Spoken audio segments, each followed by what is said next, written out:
Bueno, yo les voy a hablar sobre las perspectivas de la gestión de la cadena de suministros.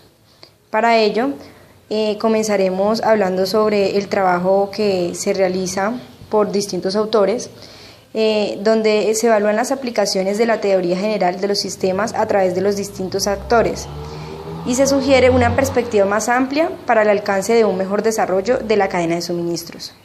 Para empezar, la gerencia de la cadena de suministros es un tema que se ha desarrollado bajo diversos enfoques para integrar distintos aspectos de los procesos, de la estructura organizacional y de las decisiones.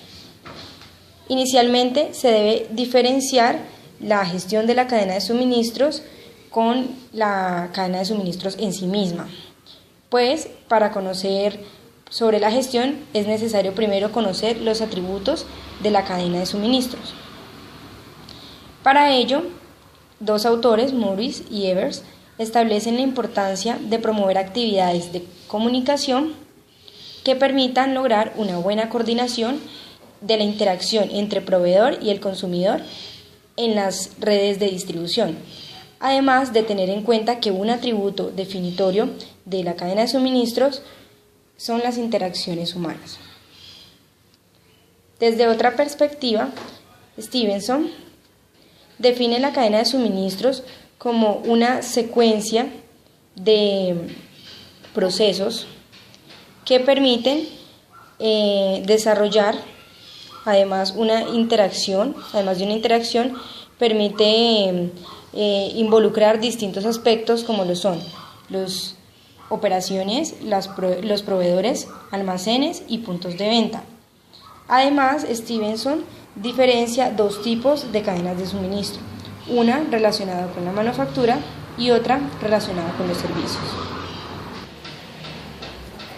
Por otro lado, se encuentra la perspectiva y las ideas que ofrecen dos otros autores, que es Gatorna y Walters, sobre los enfoques que se le ha dado a la gestión de la cadena de suministros. Ellos resaltan un enfoque holístico.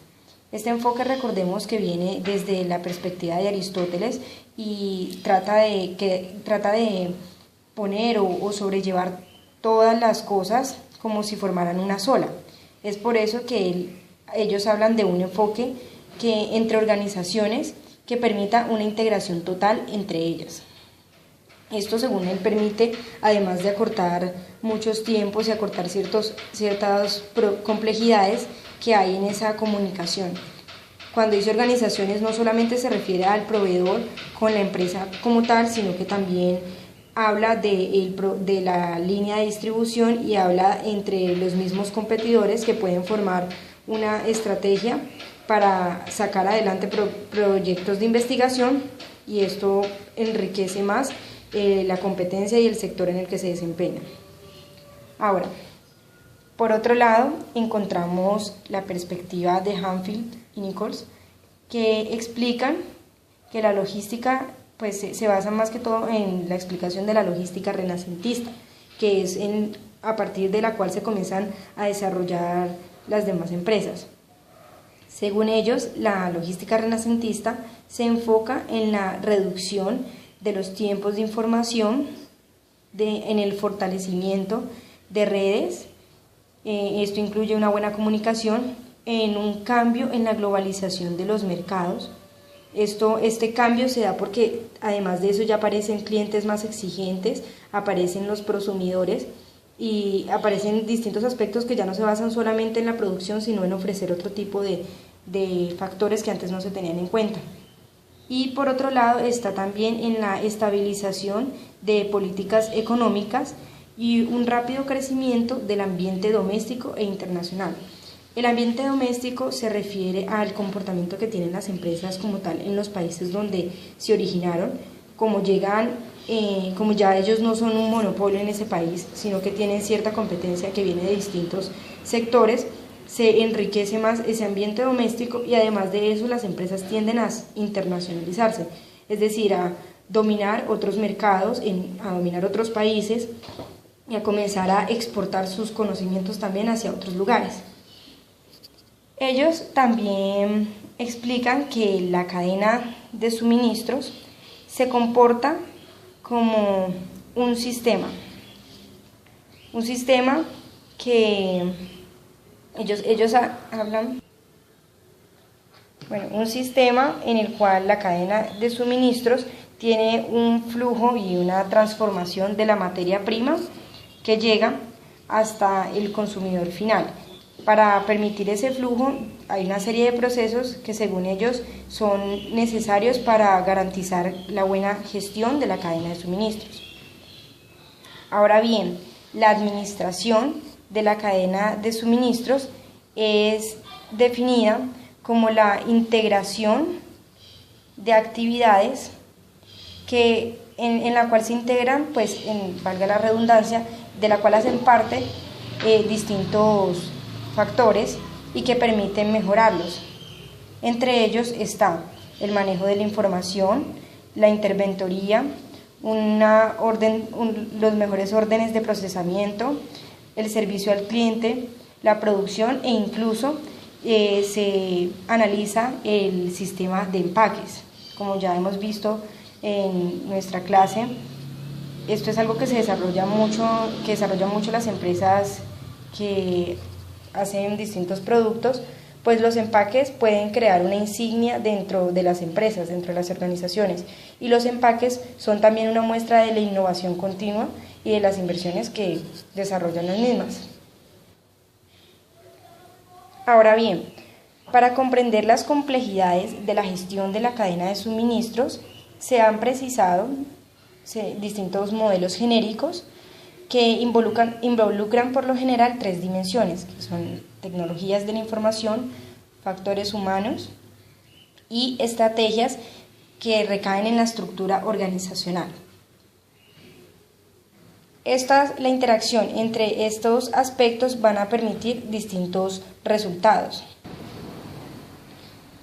Los distintos autores señalan que es muy importante esa interacción, pues las empresas no pueden dedicarse simplemente a automatizar todos sus procesos, sino que deben tener en cuenta que están jugando con factores humanos de quienes trabajan dentro de la misma organización y de sus clientes, que son a los que está enfocado su servicio. Además, que una estructura organizacional permite crear un ordenamiento y prioridades y establecer objetivos reales sobre la actividad que desarrollan las organizaciones.